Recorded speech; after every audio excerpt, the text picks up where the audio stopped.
A reading from the book of Ruth. In the days when the judges ruled, there was a famine in the land. So a man from Bethlehem in Judah, together with his wife and 2 sons, went to live for a while in the country of Moab. The man's name was Elimelech, his wife's name was Naomi, and the names of his 2 sons were Mahlon and Chilion. They were Ephrathites from Bethlehem, Judah. And they went to Moab and lived there. Now Elimelech, Naomi's husband, died, and she was left with her 2 sons. They married Moabite women, one named Orpah and the other Ruth. After they lived there about 10 years, both Mahlon and Chilion also died, and Naomi was left without her 2 sons and her husband. When Naomi heard in Moab that the Lord had come to the aid of his people by providing food for them, she and her daughters-in-law prepared to return home from there. With her 2 daughters-in-law, she left the place where she had been living and set out on the road that would take them back to the land of Judah. Then Naomi said to her 2 daughters-in-law, "Go back, each of you, to your mother's home. May the Lord show you kindness, as you have shown kindness to your dead husbands and to me. May the Lord grant that each of you will find rest in the home of another husband." Then she kissed them goodbye, and they wept aloud and said to her, "We will go back with you to your people." But Naomi said, "Return home, my daughters. Why would you come with me? Am I going to have any more sons who could become your husbands? Return home, my daughters. I am too old to have another husband. Even if I thought there was still hope for me, even if I had a husband tonight and then gave birth to sons, would you wait until they grew up? Would you remain unmarried for them? No, my daughters. It is more bitter for me than for you, because the Lord's hand has turned against me." At this they wept aloud again. Then Orpah kissed her mother-in-law goodbye, but Ruth clung to her. "Look," said Naomi, "your sister-in-law is going back to her people and her gods. Go back with her." But Ruth replied, "Don't urge me to leave you or to turn back from you. Where you go, I will go, and where you stay, I will stay. Your people will be my people, and your God, my God. Where you die, I will die, and there I will be buried. May the Lord deal with me, be it ever so severely, if even death separates you and me." When Naomi realized that Ruth was determined to go with her, she stopped urging her.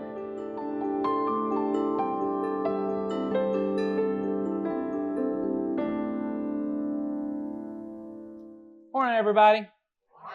My name is Nathan. I'm on staff here at the church, and one thing I've become more convinced of over time is that none of our lives, none of our stories are really something we get to choose for ourselves.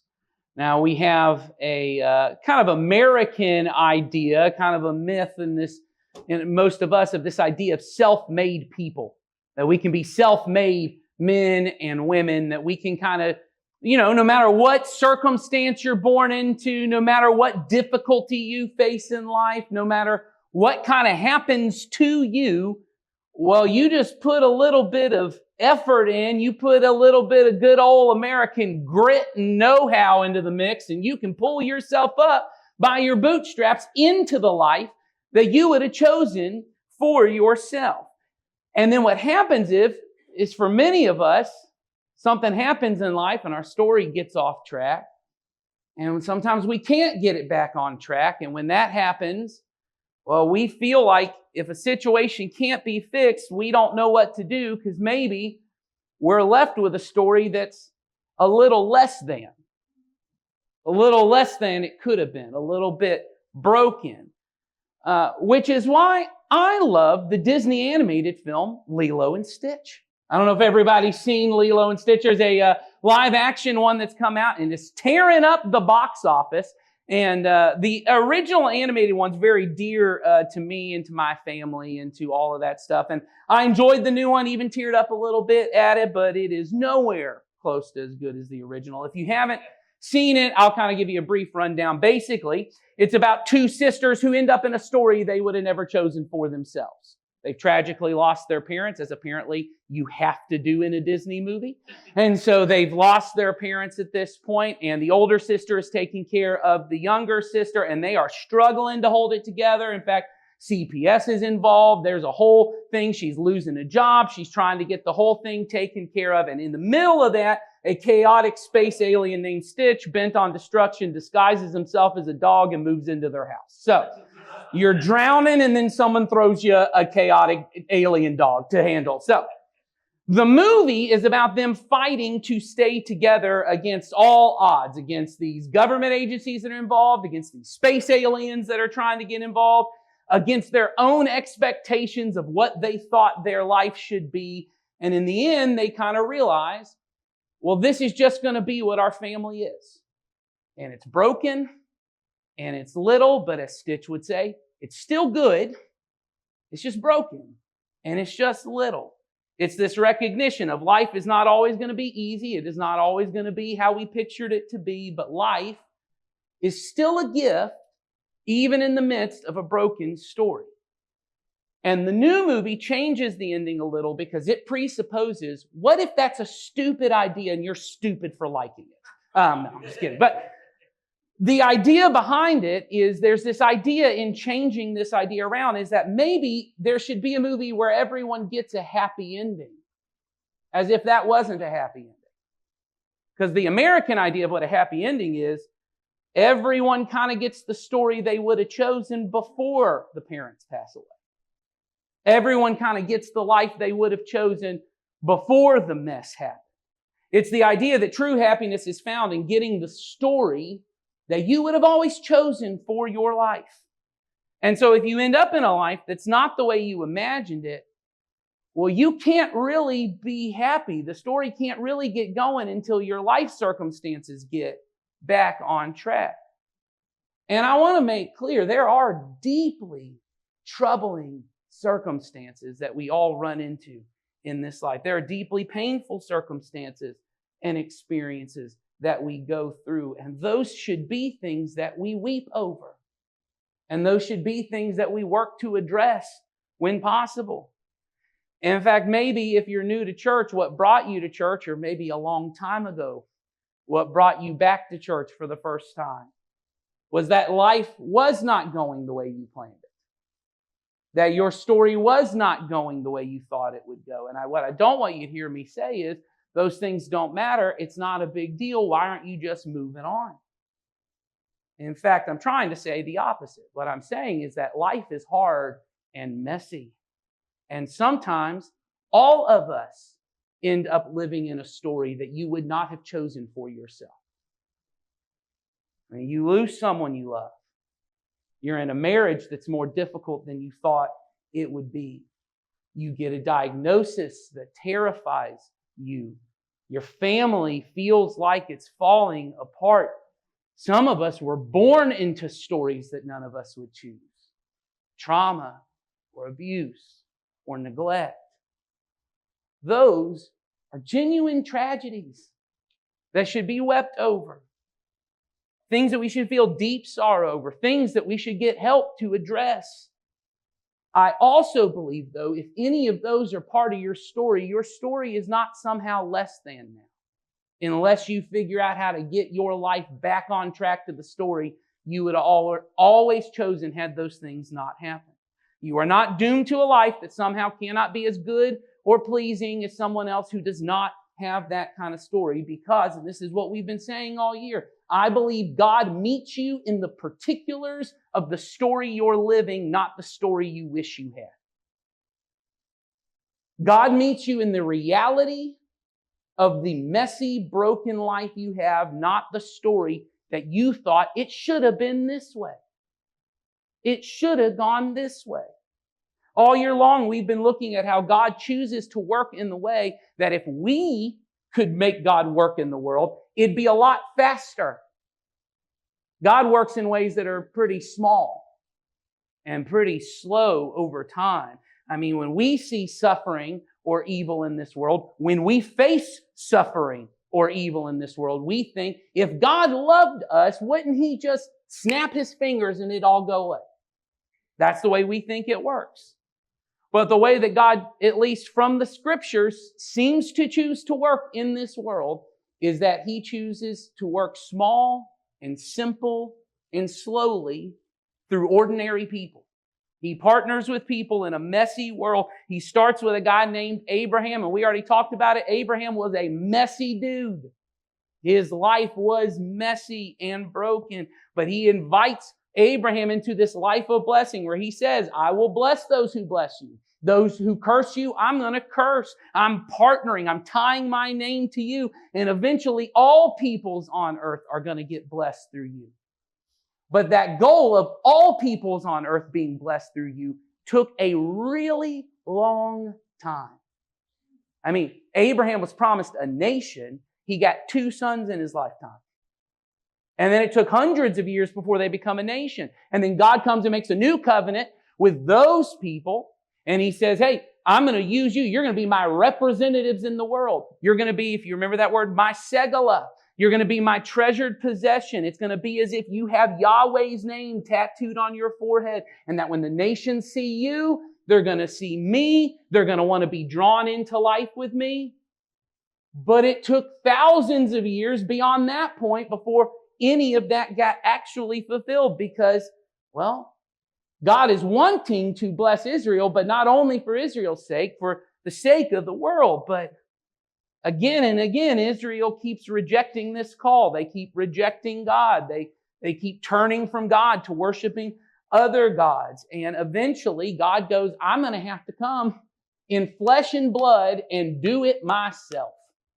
He comes in the person of Jesus through Israel's family to finally be the fulfillment where all people, we talked about that last week, all people of every tribe, every nation can be brought into life with God, not just Israel. Anyone who wants it can be brought in. But that took thousands of years to get there. And at the point of the story you heard today read, Israel is at one of those points of not living faithfully to God. And it's just a couple generations from Moses. They barely make it into the promised land and can do this. The first verse begins of the book of Ruth. In the days when the judges ruled, there's a famine in the land. So the entire book of Judges, in case any of you have not just read the whole book of Judges recently, the book of Judges is about a time when Israel has forgotten about God. It begins with Joshua, we talked about him last week, leads them into the promised land, and then Joshua dies, and it says, and now a new generation comes up, and they've forgotten all about Joshua and Moses. In the same way that the book of Exodus begins, it says there's a new Pharaoh, and he forgot all about Joseph. There's a new group of people coming up, and they don't care anything about God's laws anymore, and they are living lawless in the land, doing whatever they want to do, which is why there's a famine in the land. God had already promised to the people of Israel that if once they're in this land, and if you remember, he said, I'm going to take you in the land. You didn't plant these gardens. Before you think you pulled yourself up by your bootstraps, you came into a land already possessed. You got their stuff. You got their cities. And when you come in and think this was all my doing, you should remember the fact that you were foreigners in Egypt. I brought you here. You took their stuff. And if you forget about that, there will be a curse to that. He said, I'm going to cause the rains to stop for you, and all your work will be for nothing. You thought you did all this? Fine, do it without rain. You can't make the rains go. So all your work will be for nothing. Your land will yield no crops, and your trees will bear no fruit. So what the author is trying to tell us at the beginning is this is in the book of Judges, where everybody is turned away from God, and now the curses of that are coming on the people. There's no food in the land. But even though Israel is unfaithful, God is always faithful. We got to repeat that sometimes because we forget. Even though we are unfaithful, God is always faithful. And so, God is going to show up in an unexpected way in the life of 2 women whose story ends up in a place, like in Lilo and Stitch, that nobody would choose for themselves.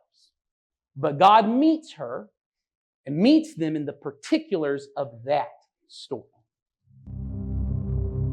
The story begins with a woman named Naomi moving from the land of Israel because of a famine. She and her husband and their 2 sons go to the land of Moab, which was actually a frequent enemy of the people of God. The Moabites had not only refused to help Israel when God let them out of slavery, but later tried to conquer Israel by hiring a prophet named Balaam to curse them.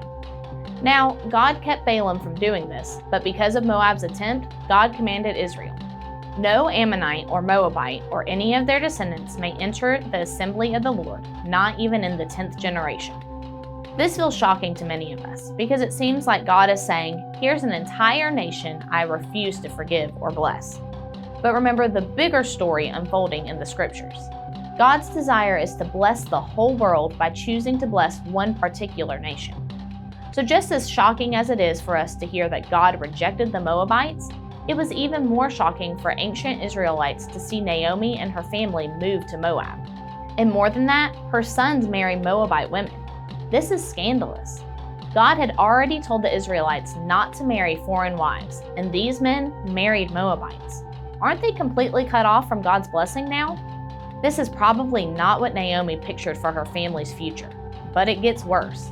Her husband, Elimelech, passes away, and then she loses both of her sons. This is the worst possible ending to her story. No one pictures their life going this way.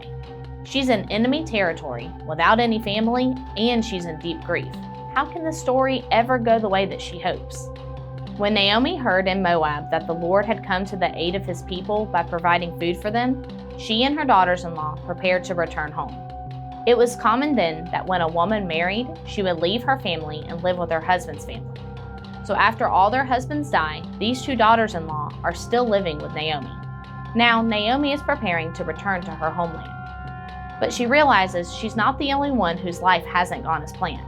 She looks at these two younger women and has compassion on them. She tells them, "Go back, each of you, to your mother's home. May the Lord show you kindness, as you have shown kindness to your dead husbands and to me. May the Lord grant that each of you will find rest in the home of another husband." Naomi is releasing these women from their social obligation to remain with their husband's family. She's saying, "I know when you were little, you never dreamed your life would end up like this. You never pictured being a young widow in a foreign land with your mother-in-law. So, go and pursue a life you would choose for yourself. Find a husband in your hometown, build a good life, have children, grow old together." And we're told that these women weep together at the thought of parting. Imagine how loving and godly Naomi must have been that her daughters-in-law weep over having to leave her.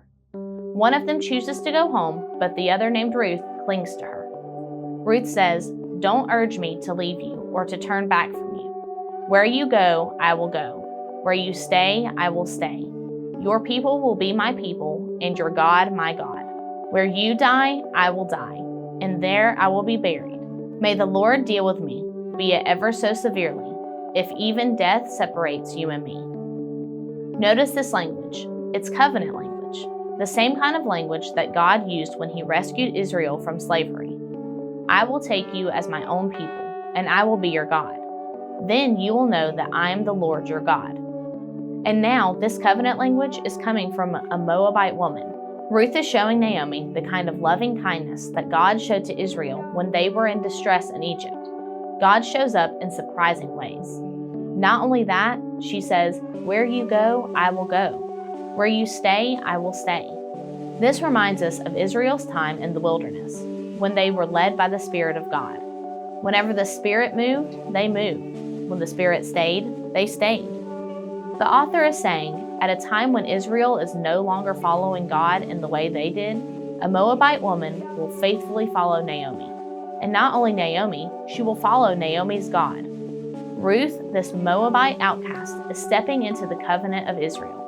So she goes with Naomi back to Israel, where God has even more surprises in store.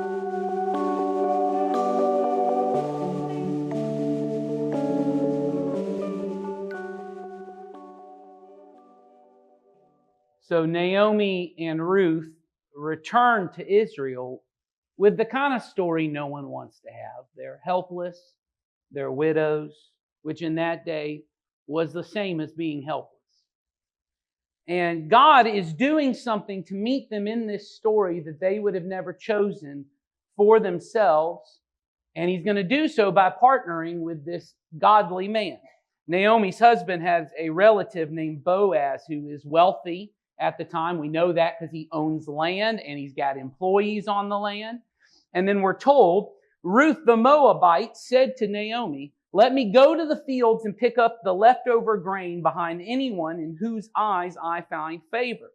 Now, just so you know, this is not like Ruth has come up with some ingenious plan. This was actually written into the system of law that God had given to the Israelites. In the law, it says, when you reap the harvest of your land, do not reap to the very edges of your field or gather the gleanings of your harvest. Leave them for the poor and for the foreigner residing among you, for I am the Lord your God. The gleanings are the leftover crops that either have dropped on the ground as the harvesters are kind of picking them up and something falls, or it's stuff that is misshapen, and so, or it's not up to a quality standard that you would sell. If you've seen any of those websites where you get the weird looking cantaloupes, it's that kind of thing. It's the stuff that you're not taking to the market to sell. But what would normally happen is if you were a wealthy landowner who wanted to maximize your profit, you'd send a second team of harvesters in to come back and collect all those gleanings, all the leftover stuff, and you'd use it for like animal feed, or you'd give it to some of your workers to take care of them.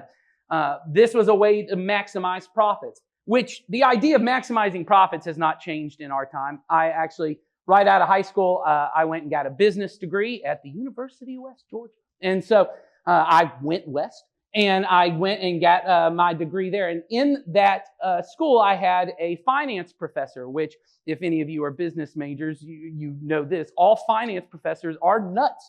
And so I had a finance professor, and he said from the very beginning, hey, you will get an extra 20 points on every test if you just write anywhere on the test. The only ethic in business is to maximize shareholder wealth. He said there is no such thing as business ethics, which was very strange to most of us because every class you have since Enron has been a business majors. At some point, you have to know the legislation that says there is business ethics and you have to be honest and you have to do X, Y, and Z. And he said, no, the only ethic you have is to maximize shareholder wealth. Now, you can take all that with a grain of salt because he also told us how to cheat on our taxes by incorporating ourselves. And he also told us that in 10 years, and this was almost 20 years ago, nobody would be using last names anymore. Don't know where he got that, but that's what he said. Finance professors are nuts. So God says, your goal is not to maximize your wealth. Your goal is not to maximize your profits to the best that you can. If there are leftovers in your field, you are to leave those to take care of the vulnerable among you, the poor and the foreigners who are coming in. You're to leave that, and they can come and take those things. In fact, God takes this love of foreigners to a whole nother level in his law. He tells them, the foreigner residing among you must be treated as your native born. Love them as yourself, for you are foreigners in Egypt. And once again, he reminds them, I'm the Lord your God. This is a part of bearing my name, which you can imagine was just as wildly unpopular in Israel as it would be today. I said this earlier in a sermon. Most of us have heard at least several Christians that would like it if we just copy and pasted the 10 Commandments into every courthouse in the land. I've not heard many people say, let's copy and paste this into the immigration courts in the land. Now, you don't have to freak out. Just like I said about the 10 Commandments, these commands aren't written to us. They are for us. They are not written to create American legislation. This is not about American domestic and foreign policy. So the question is, for those of us who are followers of Jesus and we live under a new covenant that is the continuation, the fulfillment of this old covenant, what does any of that mean for us? Well, I think what it means is, for sure, what you think and how you treat the poor and the foreigners and the vulnerable among you cannot come primarily from your politics, but primarily from Jesus. And so what that means is, when I hear someone attacking or belittling someone on social media, or a politician who is legislating in ways that hurts the poor or the foreigner among you, vote how you want to vote. You have the freedom. Vote how you want to vote. But how you are to think and to treat the poor and the foreigner among us is to say, Christ has already told me they are my neighbor. And so when you talk about them, you're talking about my neighbor. When you treat them a certain way, you are treating my neighbor. And though these verses aren't written to shape American policy, though they weren't meant to shape everything in a government, they are meant to shape the lives of believers. They are meant to shape who we become. We must have a different attitude and we must have a different behavior to the vulnerable among us, the foreigners and the poor among us. They are our neighbors, and Jesus has already told you what to say and do to your neighbors. You love them. In fact, Jesus takes this idea even further by associating himself with the vulnerable. Throughout the Old Testament, we see this constant refrain that God shows extra special care and attention to and expects his people to show extra special care to the poor and the foreigners and the widows and the orphans, people just like Ruth in this story. Jesus would start referring to this group of people as the least of those among you. In Jesus' teaching, he would say, when he returns as king, he will separate people out based on their theology. Nope. Based on how they voted. Nope. Based on how they treated the least of these among them. And in fact, what he would say is, when you chose to feed the hungry among you, when you chose to visit those in prison, when you chose to welcome the stranger, which is another way in the Greek to say the foreigner among you, you actually were doing that to me. You did not realize it, but those in need were actually me in disguise. Loving your neighbor is not an abstract feeling of, I don't have ill will towards anybody. It is a very practical thing. It is in the particulars of the needs of those around you, the way you care for those that others would neglect or would reject or would oppress. Jesus says, that's how you care for me. And Jesus said, those of you who did nothing for this category of the least, it was like you were neglecting or rejecting or oppressing Christ himself. This is a harsh picture. Jesus seems to equate our faith or our allegiance to him to the way we treat those who are least in our society. This is one of the critical ways we meet Jesus in the particulars of our world. And so before we move on, I want us to take a moment to pause here. And all we're going to do is we're just going to pray for those in our world who might be considered the least. Jason's going to come and lead us in that. So in the story of Ruth, we're told that this man, Boaz, he starts to look out for Ruth. When Ruth comes to his field, Boaz notices her working and he asks about her to kind of the foreman who's there, the overseer. And the overseer says, she is the Moabite who came back from Moab with Naomi. A little redundant there, but notice he's really trying to get Boaz to realize it's a Moabite from Moab. Don't forget, she's from Moab. Don't forget this, Boaz. The overseer has one way of seeing Ruth. Boaz sees something else. He goes to Ruth and he tells her that she should continue to work there. In fact, he says, you're going to be under my protection. He says, hey, unlike everyone else who kind of has to hide and come out and kind of do this, is you can just come out when the workers come out. You can use the water that my workers use. You don't have to go back to the well and do your own. He's told them, I've even told my men, they aren't to touch you. They aren't to mess with you. And she's startled by his kindness. Why have I found such favor in your eyes that you notice me, a foreigner? Ruth expects what most migrant workers expect. I'm going to be ignored at best, maybe physically, sexually threatened at worst. Why have I found favor with you, Boaz? And he says, I've been told all about what you have done for your mother-in-law since the death of your husband, how you left your father and your mother and your homeland, and you came to live with a people you didn't know before. Ruth, you could have found a way to try and go back and get the story you always wanted. You have these obligations to your mother-in-law, but no one would have cared if you just said, I didn't choose those obligations. I chose a husband. But you chose, I'm here, and this is what I need to do. And Boaz recognizes you could have made a choice to pursue a different kind of life, but you chose to show godly love to Naomi in a life that no one would want. So Boaz says, may the Lord repay you for what you have done. May you be richly rewarded by the Lord, the God of Israel, under whose wings you came to take refuge. Ruth, you could have chosen to run from this life. You chose to run to the Lord. You didn't realize that's what you were doing, but that's what you did. You have chosen life under His wings and His protection, which, by the way, the language of a hen covering its chicks with its wings is the common language that is used in the Psalms to describe the way that God protects the people of Israel, the people in His covenant. What Boaz is hinting at here is that somehow by running towards these obligations to her mother-in-law, by choosing to say, your God will be my God, she is choosing to say, you're coming into this covenant with God, whether you even fully understood what that meant and all the obligations that came with.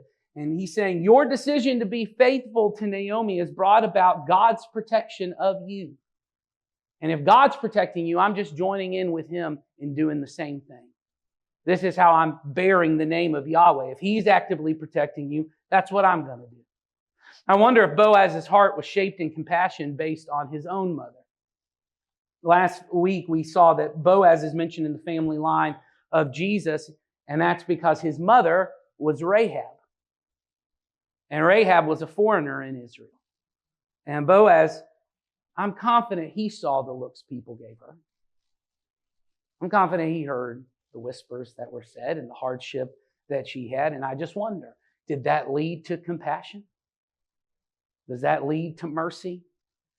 The last two chapters of this book are a love story that are pretty great. I don't have time to get into that because that's not really our point for today. You should read the whole book this week. It's 4 chapters, very quick read at some point. But it ends with Boaz not only marrying Ruth, but he also brings Naomi, who is really of no relation anymore to Ruth, into his family as well. He says, you too come under my protection here. And when Boaz and Ruth have a son together, we're told that the women not only rejoice over Ruth, they rejoice over Naomi. And the women say, Naomi has a son. Now, Naomi doesn't have a son. Ruth has a son. But what they're rejoicing here is to say, Naomi's story has been redeemed in a way she never thought it would happen. There was a story she thought her life would go towards. And she had a picture of what that would look like. And then that story got ripped away from her. But just through faithfulness and trust in God to say, I'll go back to the people of Israel and that God's going to do something. This kind of trust, this kind of faithfulness, God goes, I'm going to bring about a story that you could have never pictured had you just given up on my promises to the people of Israel. And this is all possible because God chose to work through Ruth, the Moabite, and through Boaz.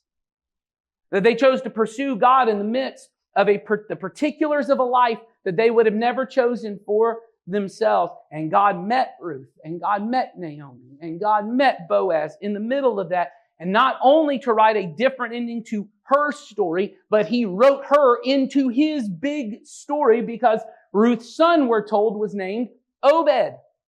And Obed's the father of Jesse, and Jesse is the father of David. David, the greatest king in Israel's history, until an even greater king came from the line of David, whose name was Jesus, and He is the King of all kings and people from all nations. That anyone who wants life with God can join their story, no matter how broken it is,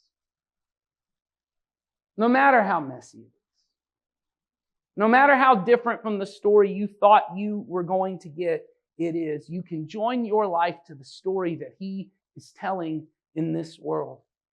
The invitation for you and for me is to join the particulars of our story to the story He is telling in this world.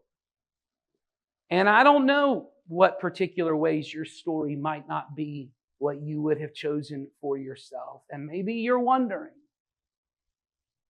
is my life ever going to be anything more than less than now? Is my family ever going to be anything more than this? Is my life ever going to be anything more than just broken and messy and hard? And I'm not saying that you are to ignore your problems or your pain or your disappointment. What I'm asking you to consider is, could God be trying to meet you in the midst of the story you would have never chosen, not the story you really wish that you had? Not the life you think somehow you were owed to have. Would you be willing to take the posture of Ruth and just say, God, where you go, I will go. And if you're staying in this story, I'm staying in this story. Until I see you move, I don't move. I stay where you are, and I go where you go, and we will walk together in this story. And we want to help you take a step towards whatever it is that God has for you, no matter what your story looks like right now. And the truth is, you're not going to just find that out by something I'm going to say, or Jason's going to say, or Ed's going to say from the stage. You're going to find it as you walk hand in hand with other people who are also walking towards God. And so your next step might just be you need to sign up for that Next Steps class. And you say, I need to meet some people. I need to investigate what that looks like for me. You can do that on that Next Steps card. Maybe for you, this story actually demands something different from you, though. Maybe God is calling you, who He has blessed beyond measure, with time and with resources, to help somebody who is going through a life they would have never chosen for themselves. Someone who is particularly vulnerable right now. No one whose life is vulnerable goes, that's the story I want. And maybe God has blessed you in such a way that you could be like Boaz, partnering with God to meet the needs of somebody in your life. So on that Next Step card, there's a space to say, I want to get more info about some of the opportunities our church does in the life of the vulnerable. That maybe I could have some time to mentor a child at Welch Elementary. You know, when I sit with a child every week, and you hear about the messiness of their life, what you realize is no child chose that. And neither did the parents. Now, I've worked with foster children. No one in that story has the story they wanted to get. And it's our job to go, I can just be there like God is there with somebody. Or maybe you could say, hey, I'd go and help at Meals on Wheels. And I'd show up in the life of somebody everyone else has forgotten. And I'd just be a little bit of Jesus present showing up in the life of someone else. You're not committing to anything right now because you don't know what time and what resources it's going to take. But would you just say, hey, I'd be willing to get some more info this week about that. This life is not a story about us and what you thought you were going to get out of it. It is a story about Jesus, and Jesus always gets what Jesus wants. In the end, all things will be made well. All things will be made right. It's just His definition of right and well, not mine. He has invited us to join Him in what He's doing in the particulars of our messy and broken world. So as we end, I want us to take time to celebrate the work of Jesus. Jason's going to come and lead us in that.